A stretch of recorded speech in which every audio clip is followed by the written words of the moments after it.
The first thing we're going to do today is carefully cut out all of the shapes that we painted last time.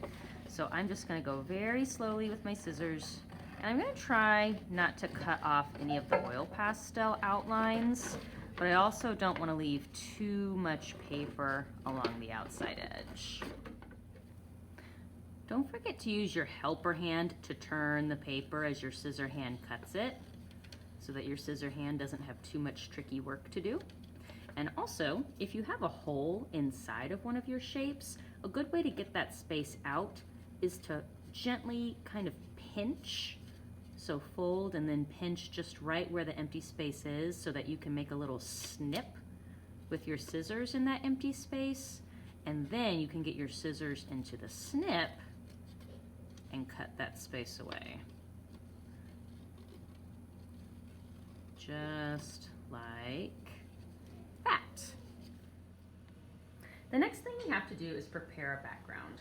Use a brown marker to draw some ovals and lines on your brown paper so that it looks like wood.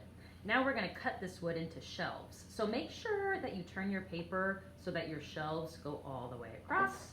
Otherwise, you will just have some short shelves, which is also good, but if you want your shelves to go all the way across your paper, you do have to cut it the right way. So I'm just gonna cut shelves that are about, I don't know, as thick as 2 or 3 fingers. You can make them thinner if you want to. And I'm just gonna do 2 shelves.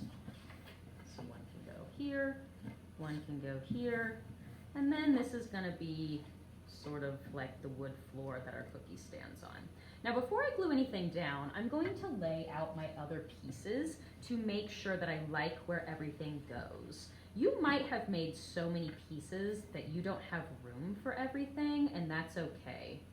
So I know my cookie's gonna stand here, holding my symbol, and then my bakery items are gonna go on the shelves behind it. So I did a couple cupcakes and a donut. There we go. Now once you like the way all of your items are on your page, you can very carefully lift them up and start gluing them on. So I'm gonna not just brush everything off because I kind of want to leave things on there so I know where everything goes. And then I'm just gonna very carefully use tiny dots of glue. So not big globs, just a few dots around the edge is all that you need. And I'm gonna glue it in place. If you have glue coming out from behind your shapes, that is a sign to you that you're using way too much. So it is very important to use tiny dots today. I'm just going to keep on going until all of my shapes are glued onto my paper. Once your pieces are all glued on nice and flat, we're going to use a black pastel to draw some arms and legs for our cookie. We're going to keep this pretty simple. I'm just doing some simple straight lines for legs and then a little horizontal line for a foot. For arms, I just do another simple line and then just lines for fingers. He's kind of got like a little stick person thing going on.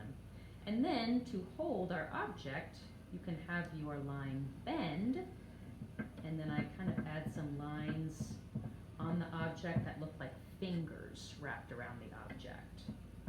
So that's kind of a very simple trick to make it look like he's holding on to something if you just do these short lines around your object. So one for a thumb, and then 1, 2, 3, or 4 lines for fingers.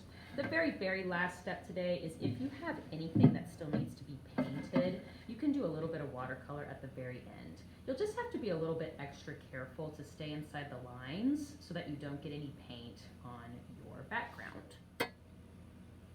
When all of your objects are painted, we're going to leave our project to dry.